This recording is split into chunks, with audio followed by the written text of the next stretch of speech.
Hello everyone, welcome to our channel PCT sociology super fast revision classes में आपका स्वागत है। हम अभी तक समाजशास्त्र के अर्थ, इसके अन्य विज्ञानों के साथ संबंध, समाज का अर्थ, इन सब के बारे में जान चुके हैं।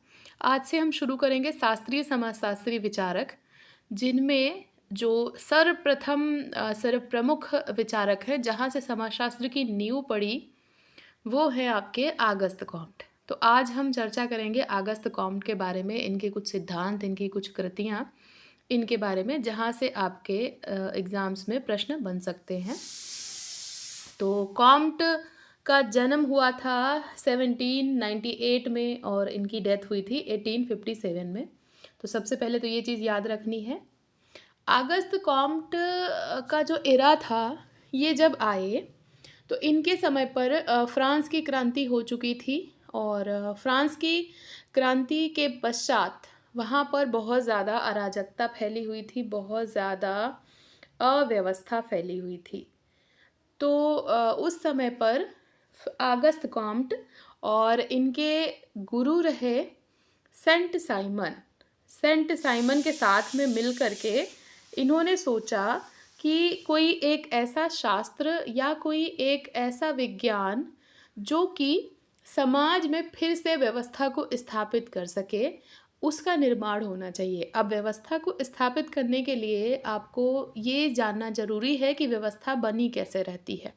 तो सबसे पहले इनको आवश्यकता महसूस हुई कि एक ऐसा शास्त्र हो जो कि समाज को समझ सके, समाज के पीछे जो नियम हैं उन नियमों को जान सके, ये जान सके कि ये संपूर्ण व्यवस्था कैसे बनी रहती है और कैसे समाज में परिवर्तन आता है। तो इसके लिए इन्होंने विचार किया और 1838 में 1838 में ऑगस्ट कॉम्ट ने समाजशास्त्र की नींव डाली। तो इसीलिए ऑगस्ट कॉम्ट को कहा जाता है समाजशास्त्र का जनक, ठीक? क्योंकि इन्होंने, इनकी पुस्तक थी जिसका नाम पहले था सोशल फिजिक्स का नाम बदल करके इन्होंने क्या रखा, समाजशास्त्र नाम दिया। तो इसीलिए इनको समाजशास्त्र का जनक कहा जाता है, क्योंकि इन्होंने समाजशास्त्र नाम दिया। अब इनकी अगर हम सिद्धांतों की इनकी बात करें तो उनमें सबसे ज़्यादा जो पूछा जाता है वो है प्रत्यक्षवाद का सिद्धांत। प्रत्यक्षवाद क्या है, इसको थोड़ा सा अगर हम समझने का प्रयास करें तो सबसे पहले देखेंगे प्रत्यक्ष का क्या अर्थ होता है। तो प्रत्यक्ष का मतलब होता है जो हमारे सम्मुख हो, जिसे हम सामने से देख सकते हैं। तो इस हिसाब से अगर हम देखें तो प्रत्यक्षवाद ज्ञान की एक ऐसी शाखा हो गई जो उस ज्ञान को सत्य माने जो कि वैज्ञानिक तरीके से प्राप्त किया गया हो। वैज्ञानिक तरीका क्या होता है? अवलोकन, निरीक्षण, परीक्षण। इसके द्वारा जो ज्ञान प्राप्त किया गया हो वही ज्ञान को हम सत्य माने, ये मानते हैं प्रत्यक्षवाद के विचारक।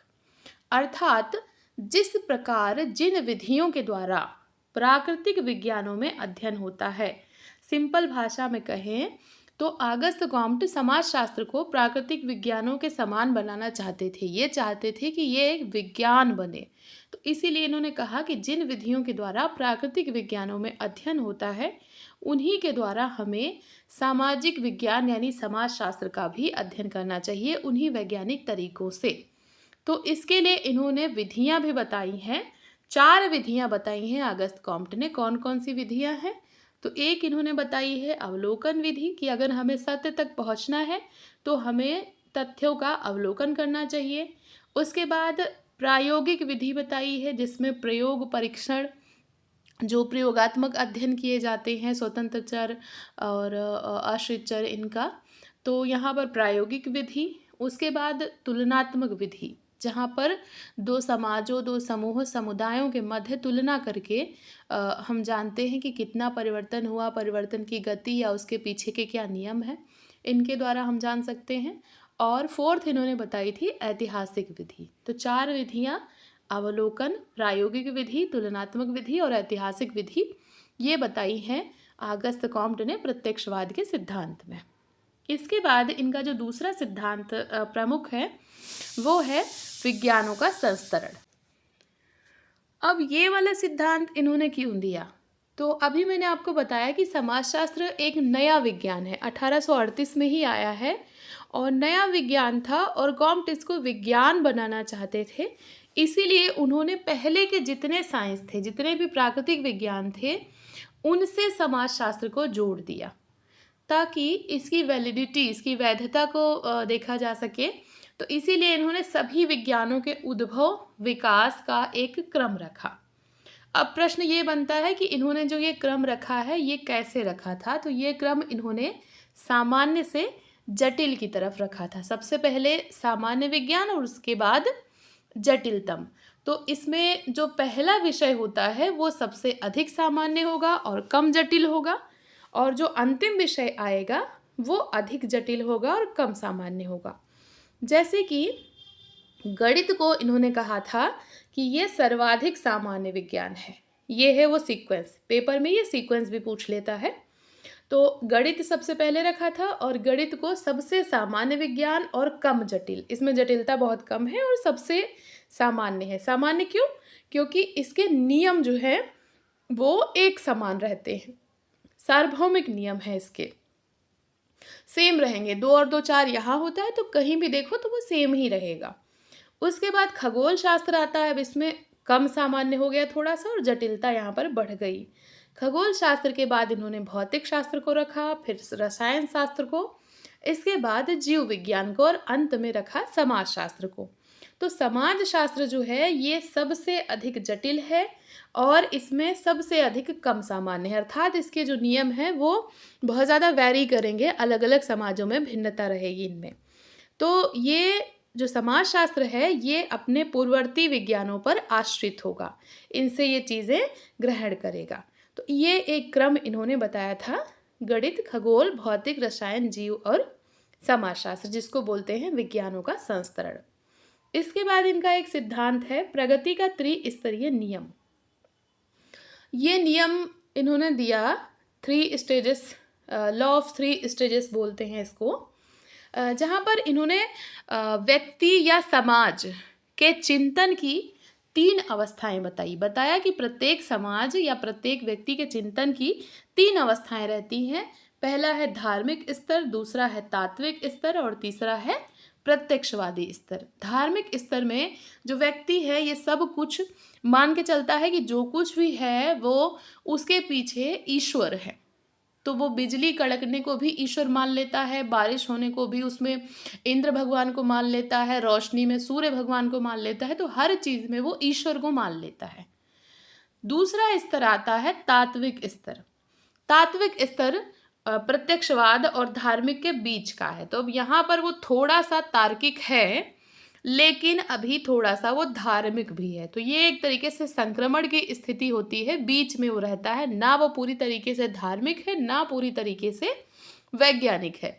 तो यहाँ पर वो ईश्वर से हट करके कहेगा कि कोई एक तत्व है, कोई एक पदार्थ है, कोई एक अलौकिक शक्ति है जो कि इस पूरी प्रकृति को, पूरे ब्रह्मांड को, पूरे संसार को चला रही है, तात्विक स्तर में।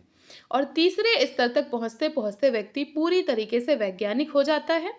और अभी जैसे वर्तमान अवस्था है हम लोग की, तो हम लोग चांद तक जा चुके हैं, तो अब हम चंद्रमा को भी मानते हैं कि एक उपग्रह है, धरती एक ग्रह है, धरती सूर्य के चक्कर लगाती है। तो ये एक वैज्ञानिक सोच है। अभी उससे पहले अगर धार्मिक होता तो क्या था कि धरती पानी पर टिकी हुई है, सूर्य धरती के चक्कर लगाता है, तो उल्टा हो जाता ना।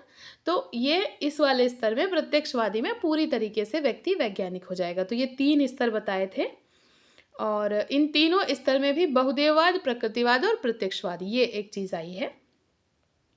इसके बाद इनका एक सिद्धांत है समाज के पुनर्निर्माण की योजना। तो मैंने बताया कि इन्होंने समाजशास्त्र की नींव ही इसीलिए रखी थी ताकि समाज को व्यवस्थित किया जा सके। जो समाज में अव्यवस्था फैली है उसको फिर से व्यवस्थित किया जा सके। तो इसलिए ये समाज का पुनर्निर्माण चाहते थे कि समाजशास्त्र के नियमों के आधार पर विश्व का पुनर्निर्माण किया जाए। और इसमें क्या होगा, प्रगति और व्यवस्था के नियम होंगे। समाजशास्त्र की परिभाषा इन्होंने दी थी कि समाजशास्त्र स्थैतिकी और गतिकी का विज्ञान है। स्थैतिकी में व्यवस्था है और गतिकी में प्रगति या परिवर्तन है। ठीक, ये 2 चीज़ें इन्होंने बताई थी, प्रगति और व्यवस्था या स्थैतिकी और गतिकी। तो ये भी याद रखना है।